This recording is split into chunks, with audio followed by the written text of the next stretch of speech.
Gold trusted gold buyers. మీరు తాకట్టు పెట్టిన బంగారాన్ని విడిపించి ఈ రోజు ఉన్న మార్కెట్ ధరకు కొనబడను. బాహుబలి 10 years తర్వాత మళ్ళీ రిలీజ్ చేయబోతున్నారు. అప్పట్లోనే బాహుబలి ఒక సినిమా బెంచ్ మార్క్ క్రియేట్ చేసింది తెలుగు సినిమా ఇండస్ట్రీలో కానీ ఇండియా లెవెల్లో కానీ. అది రిలీజ్ అవ్వటం మీకు ఎలాంటి? డెఫినెట్లీ ఎక్సైటింగ్గా ఉంటుందండి. అంటే ఫస్ట్ టైం రిలీజ్ అయినప్పుడు కొద్దిగా టెన్షన్లో ఉండేదండి. అలా అంటే మీరు గుర్తు చేసుకుంటే first day release are first 2-3 days release Baahubali release అయినప్పుడు లైక్ సినిమా ఏంటి ఇలా ఉంది బాగాలేదు రకరకాల నెగిటివ్ టాక్స్ ఉన్నాయి. But once it picked up very well and Telugu సినిమాని ఎవరు తిరిగి చూడలేని టైంలో సడన్లీ ఎవ్రీవన్ లైక్ అంటే ఇప్పుడు the state in Telugu cinema is one of the main reasons is Baahubali అండి. ఎలా అంటే ఇప్పుడు తెలుగు సినిమా బడ్జెట్స్ కానివ్వండి, తెలుగు సినిమా రీచ్ కానివ్వండి పెరగడానికి one of the reason is Baahubali. And it is good that అంటే 10 years అయిపోయింది, దాన్ని సెలబ్రేట్ చేసుకోవాలంటే it's a very proud moment. It should be a proud moment not only for me అండి, the whole Telugu audience అందరికీ it should be a very proud moment that okay మళ్ళీ ఒకసారి మనము okay మన సినిమాని సెలబ్రేట్ చేసుకునే ఛాన్స్ వచ్చింది అని. And I think people who have seen that film will also want to come back and see it film. అంటే ఇప్పుడు ఆ టైంలో నేను కాలేజ్ స్టూడెంట్ ఉన్నాను, లేకుంటే I was a small kid, so ఇప్పుడు after 10 years I want to watch it again అన్న curiosity ఉంటుందండి. It is like a landmark film in our Indian film industry. So అది రిలీజ్ విల్ డెఫినెట్లీ చాలామంది చూసి థియేటర్లో, because it's a theatre film అండి. అంటే మీరు టీవీలో ఎన్నిసార్లు చూసినా కూడా మళ్ళీ థియేటర్లో వస్తుంది అంటే ఒక ఎక్సైట్మెంట్ అండ్ ఎనర్జీ ఉంటుందండి. And I'm very sure that so many people will want to come and see that film. And definitely I'm very very excited for that అండి. అంటే ఎక్స్పీరియన్స్ అనేది అది థియేటర్కల్ ఎక్స్పీరియన్స్. సో రిలీజ్ అనేది పర్ఫెక్ట్గా అంటే దీన్ని 2 parts కలిపి 3.5 hours సార్ నడివి ఇప్పుడు ఎగ్జాక్ట్లీ తెలియదండి. But it will be more than 3.5 hours అండి, more than 3.5 hours. So 2 parts కలిపి ఎడిట్ చేసి అంటే కొన్ని సీన్స్ తీసేసి కొన్ని scenes we're trying to add some scenes in that. So అలా ముందు చూడని సీన్స్ కూడా కొన్ని యాడ్ చేసి సో ఒక proper I think more than 3.5 hour film we're trying to launch. And definitely it will be a very interesting watch అండి. కొత్త blogs కానీ కొత్త సీన్స్ యాడ్ చేసి కొన్ని సీన్స్ ముందు షూట్ చేసామండి, బికాజ్ ఆఫ్ సమ్ ఎడిట్లో వేయలేకపోయాము. సో అది ఇప్పుడు ఇలా 2 పార్ట్ కలిపినప్పుడు అలాంటి సీన్స్ ఉంటే బాగుంటుందని ఒక అవసరం కనిపించినప్పుడు so we're adding few scenes. అంటే మీ ఇన్పుట్స్ ఏమున్నాయి సార్ ఇప్పుడు దీన్ని 1 partగా చేయటంలో కానీ? ఇన్పుట్స్ మేజర్లీ అంటే ఇప్పుడు ఏమీ లేదండి. సో వన్స్ దట్ అంటే ఒకసారి మనము ఈ అడిషన్ చేసిన తర్వాత పోస్ట్ వర్క్ చేస్తాం కదండి. సో పోస్ట్ వర్క్లో I will have some work doing it అండి. So it is more of edit call అండి. ఇప్పుడు అంటే 2 సినిమాలు ఎడిట్ చేయడం, ఎందుకంటే తీసేయడం అదంతా కూడా ముందు తీసామండి. So how they edit and make it interesting అండి, it's an edit and story discussion call అండి. అంటే ఫైనల్ ఎడిట్లో ఖచ్చితంగా మెయిన్. అంటే టోటల్గా అసలు ఫస్ట్ పార్ట్ ఎంత ఫుటేజ్ వచ్చింది, సెకండ్ పార్ట్ ఎంత యాజ్ అ కెమెరామెన్గా మీకు తెలుసు కదా సార్? అంటే అది ఎగ్జాక్ట్లీ చెప్పలేమండి, బట్ వీ ఎక్స్టెన్సివ్లీ షార్ట్ అంటే అది షూట్ చేస్తున్నప్పుడు అంటే ఒక బెంచ్ మార్క్ ఫిల్మ్ లాగా చేయాలి అంటే, ఎందుకంటే అప్పటి వరకు ఆ లెవెల్ ఆఫ్ బడ్జెట్లో ఎవరు షూట్ చేయలేదండి. సో వీఆర్ అంటే ఎక్కడ కూడా ఏది మిస్ కావద్దు, బెటర్గా షూట్ చేయాలని we try to shoot as much as possible అండి. బట్ అలా అని పిచ్చిగా అది అవసరం లేని ఎప్పుడూ షూట్ చేయలేదండి. సో ఏది అవసరమో కానీ ఆ షార్ట్ ఇంట్రెస్టింగ్ ఎలా తీయాలని చేసామండి.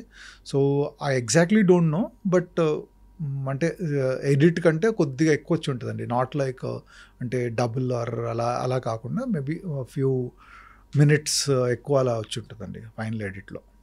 అంటే బిఫోర్ షూట్ అంటే ఈ సినిమా స్టార్ట్ అవ్వక ముందుకు బాహుబలి 1 ఎన్ని వండర్స్ క్రియేట్ చేస్తారని ఎవరు ఎక్స్పెక్ట్ చేయరు. డెఫినెట్గా మంచి సినిమా చేస్తున్నాం, ఏదో ఒక తెలుగు సినిమాకు కొత్తగా ఉండేటట్టు తెలుగు సినిమా స్థాయిని పెంచే సినిమా అని ముందే ఎక్స్పెక్ట్ చేసి ఉంటుంది cinema.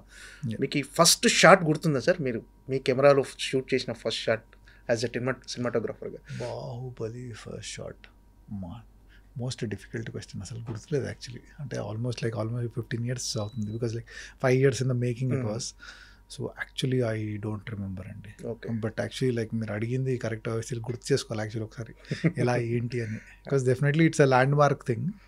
So but as of now I don't remember that much. ఆ సినిమాలో మోస్ట్ ఛాలెంజింగ్గా అనిపించిన బ్లాగ్స్ కానీ మీకు అప్రిషియేషన్ వచ్చిన బ్లాక్స్? ఆ సినిమానే మొత్తం ఛాలెంజింగ్ అండి, ఎందుకంటే everything we're trying to do something different. So ఏ సినిమా చిన్న క్లోజ్ అయినా కూడా ఆ క్లోజ్ ఎలా ఏంటి, దాంట్లో పర్పస్ ఏంటి, బాగా తీస్తున్నామా, ఎక్స్ప్రెషన్స్ కనిపిస్తున్నాయా, వాళ్ళ మేకప్ కరెక్ట్ ఉందా, లేకుంటే జ్యువెలరీ కరెక్ట్ కనిపిస్తుందా, అలాంటివన్నీ. So every shot in Baahubali was challenge అండి. ఇట్ ఈస్ లైక్ అంటే ఇది ఈజీగా తీసాము, ఇది ఛాలెంజింగ్ చాలా కష్టపడ్డామని లేదండి. ఏ షాట్ అయినా కూడా, ఎందుకంటే 10 సార్లు ఆలోచించుకొని ఈ షాట్ ఎంత ఇదే బెస్ట్ పాసిబుల్ యాంగిలా, ఇంకా వేరే యాంగిల్ షూట్ చేయొచ్చు. ఎందుకంటే ఏ షాట్ అయినా కూడా 10-20 రకరకాల ఇన్ఫినైట్ పాసిబిలిటీస్ ఉంటాయండి ఈ షాట్కి. కానీ ఈ షాట్ ఇలాగే ఎందుకు షూట్ చేయాలి సో అన్నది దట్ వాజ్ ఆల్వేస్ పాయింట్ అండి. సో అందువల్ల like so every shot in Baahubali was extremely challenging అండి. సో దెర్ ఈస్ లైక్ అంటే సో ఒక్క షాట్ ఒక సీన్ అనే చెప్పలేమండి. లైక్ ఇఫ్ మీరు ఏ సీక్వెన్స్ తీసుకున్నా, వాటర్ ఫాల్ తీసుకున్న వాళ్ళు లైక్ కట్టప్ప బాల్ చంపడం తీసుకున్నా కూడా, లైక్ వార్ సీక్వెన్స్ తీసుకున్నా కూడా, సో వాళ్ళ ఏంటిది మాహిష్మతి ప్యాలెస్లో సీక్వెన్స్ తీసుకున్నా కూడా, so everything had their own challenges అండి దాంట్లో.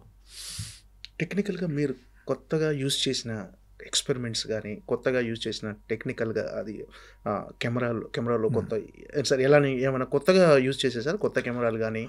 ఆ సినిమాకి నేను అప్పటి వరకు ఏంటంటే లైక్ ఈగా వరకు డిజిటల్ నెగిటివ్లో షూట్ చేశాను, నెగిటివ్ ఫిల్మ్లో షూట్ చేశాను. So for the first time Baahubali was the first film నేను డిజిటల్లో షూట్ చేశానండి. అంటే అంతకుముందు డిజిటల్ కెమెరాస్ ఉన్నాయండి, బట్ నాకు టెస్ట్ చేసినప్పుడు అంత క్వాలిటీ బాగా అనిపించలేదండి. సో లైక్ వన్స్ ఈ ఆరీ కంపెనీ వాళ్ళు అలెక్సా అన్న కెమెరాను లాంచ్ చేశారు అప్పుడు. సో అది చూసిన తర్వాత I felt like almost quality is as good, అంటే నెగిటివ్ దగ్గరలో ఉంది. సో దీంతో షూట్ చేస్తే మనకు చాలా కన్వీనియన్స్ అంతా ఉంటుంది అని చెప్పి, అంటే బేసికలీ నాకేంటంటే నెగిటివ్లో షూట్ చేసిన తర్వాత ఇంత విఎఫ్ఎక్స్ ఉన్నప్పుడు మళ్ళీ స్కాన్ చేస్తామండి. స్కాన్ చేసి డిజిటైజ్ చేసి మళ్ళీ డిజిటైజ్ చేసి మళ్ళీ దాన్ని రీప్రింట్ నెగిటివ్ మీద చేస్తాం. ఆ ప్రాసెస్లో ఏంటంటే క్వాలిటీ లాస్ చాలా ఉంటుందండి.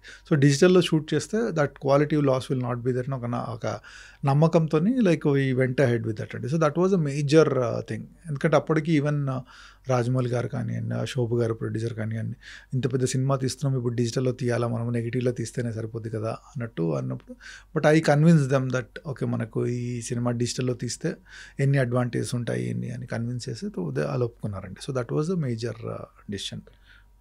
బాహుబలి ఫస్ట్ పార్ట్ కానీ సెకండ్ పార్ట్ కానీ 5 years జర్నీ సార్, దాదాపు 5 years జర్నీ.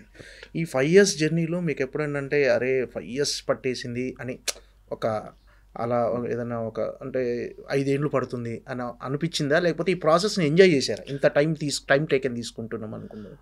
అంటే డెఫినెట్లీ అప్పుడప్పుడు అనిపించేదండి, ఫ్రస్ట్రేషన్ డెఫినెట్లీ ఉంటుందండి. అంటే ఒకే పని ఒకే దాంట్లో ప్రాసెస్లో అలా చేస్తూ ఉంటే definitely it will be little frustrating. But major advantage ఏంటంటే we had such a great team అండి. So every day something exciting వస్తారు. అంటే పర్ఫార్మెన్స్ ఎక్సైటింగ్ కానివ్వండి, లేకుంటే ఆర్ట్ డైరెక్టర్ ఏదైనా అద్భుతంగా చేయడం కానివ్వండి, లేకుంటే విఎఫ్ఎక్స్ వాళ్ళు. So there are so many things which are exciting అండి. ఆ ఎక్సైట్మెంట్ అన్నది it's kept keeping us energy. So ఏదైనా డిప్ అవుతున్నప్పుడు like something exciting will happen. So like next ఇంకా చేయడానికి ఒక ఛాలెంజ్, ఆ ఛాలెంజ్ని ఓవర్కమ్ ఎలా చేయాలన్న టెన్షన్ అది ఉండేదండి.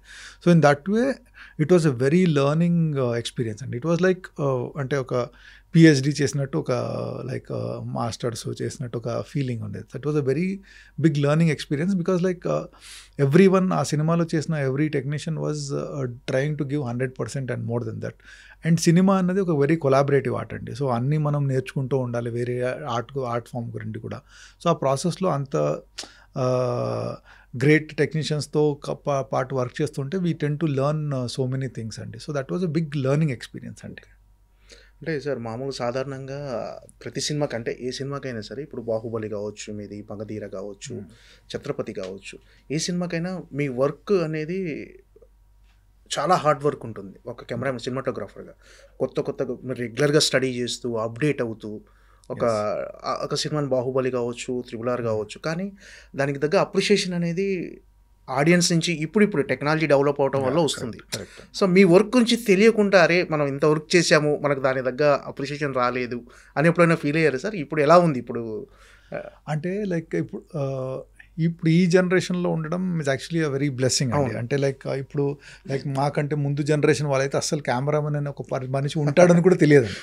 సో అందరికీ ఏంటంటే మొత్తం హీరోని చేస్తాడు, నెక్స్ట్ టైం చేస్తే డైరెక్టర్ చేస్తాడు అనేది ఉంటుందండి. సో ఇప్పుడు ఈ జనరేషన్ ఉండడం I'm very very happy for that అండి. అంటే సో ఇప్పుడు at least there is some kind of recognition which is coming. So అంటే ఎవ్రీ ప్రొఫెషన్కి ఒక ఎక్స్పెక్టేషన్స్ ఉంటాయండి. సో అంటే ఇప్పుడు ఏ సినిమా చేసినా కూడా first and foremost the major దాని క్రెడిట్ అంతా hero the cost on screen కనిపించే వాళ్ళకి తీసుకుంటారండి. So next comes director. So ఆ తర్వాత నెక్స్ట్ వేరే టెక్నీషియన్లు ఎలా చేశారు దాన్ని బట్టి ఉంటుంది. సో మనం ఒక ప్రొఫెషన్లో ఉన్నప్పుడు మన ఎక్స్పెక్టేషన్స్ కూడా చాలా రియలిస్టిక్గా ఉండాలండి. సో మనము ఓకే వేరే టెక్నీషియన్ లెవెల్లో ఇలా ఎందుకు రావట్లేదని పడడం కంటే మన ప్రొఫెషన్లో okay what best we have achieved, what best recognition we have got అనేది ఉండాలి. అండ్ అప్రిషియేషన్ వస్తే definitely you will always feel happy అండి, దాంట్లో డౌట్ లేదు. బట్ ఏంటంటే అండి మన ప్రొఫెషన్లో we should always think okay ఈ సినిమా చేసినప్పుడు వాట్ ఐమ్ ఐ డూయింగ్, అంటే నేను సినిమా చేసేటప్పుడు నేను నా అప్రిషియేషన్ కోసం చేస్తున్నానా వరకు సినిమా కోసం చేస్తున్నానా. So in that way I always అంటే ఫస్ట్ నుండి అండి ఒక సినిమాకి what best I can contribute to the film అని చేస్తూ వచ్చానండి. విచ్ ఇండైరెక్ట్లీ ఆ సినిమా బాగా చేస్తే ఆడియన్స్ విల్ డెఫినెట్లీ ఫీల్ అండి. And definitely that appreciation has been coming slowly in a big way అండి. So I'm very happy for that అండి. సో అలా ఎప్పుడన్నా కూడా I feel I'm very lucky to get so much of recognition. అంటే I don't think other సినిమాటోగ్రఫర్స్కి ఇంత recognition చాలా తక్కువ మందికి ఉందండి. So I'm one of those guys. I feel very blessed అండి. ఓకే, ఈ 5 ఏళ్ల జర్నీలో బాహుబలి ప్రభాస్తో ఉన్న working experience it was wonderful experience అండి. అంటే ప్రభాస్ అనేవాడు ఈజ్ డార్లింగ్ యాక్చువల్లీ. అతన్ని ఫ్యాన్స్ భలే పెట్టారు అతని పేరు. Is actually true darling. So అతనితో it was been always a very happy experience అండి. ఎప్పుడు కూడా ఈజ్ అంటే ఆ సినిమా చేసేటప్పుడు the kind of dedication he has shown towards film. So 2 క్యారెక్టర్స్కి వేరియేషన్స్ కానివ్వండి, శివుడు క్యారెక్టర్ కానీ బాహుబలి క్యారెక్టర్కి the kind of variations he has shown. So the kind of dedication. So ఏదన్నా కొత్తగా హార్స్ రైడింగ్ నేర్చుకోవడము, లేకుంటే రాక్ క్లైంబింగ్ నేర్చుకోవడము, so many things of war practice చేయడము. So the dedication and focused is what made him what is today అండి. అంటే బాహుబలి తర్వాత is probably India's biggest star now. So it is because of his hard work and dedication that he has become. So it was a very, very great experience working with him. And for more videos, please subscribe to iDream. Please subscribe to iDream. Please subscribe iDream. And please subscribe to iDream. For more videos, subscribe to iDream. please like, share and subscribe to the channel. Congratulations, iDream. Subscribe to iDream. Subscribe to iDream. So subscribe to iDream Media. iDream ki iDream team andarki huge congratulations. Please subscribe iDream Media. Please subscribe to iDream. Subscribe iDream. Please subscribe to iDream. iDream అంటే నా కళల channel subscribe చేసుకున్న నోరు తిరుగుతలేదు, మీరైతే గంట గుర్తు కొట్టండి. For more such videos, please subscribe to iDream. Subscribe to iDream. Please subscribe to iDream. Please subscribe iDream Media. Please do subscribe to iDream. Please subscribe to iDream Media. For best entertainment and information, please subscribe iDream. And don't forget to subscribe to iDream.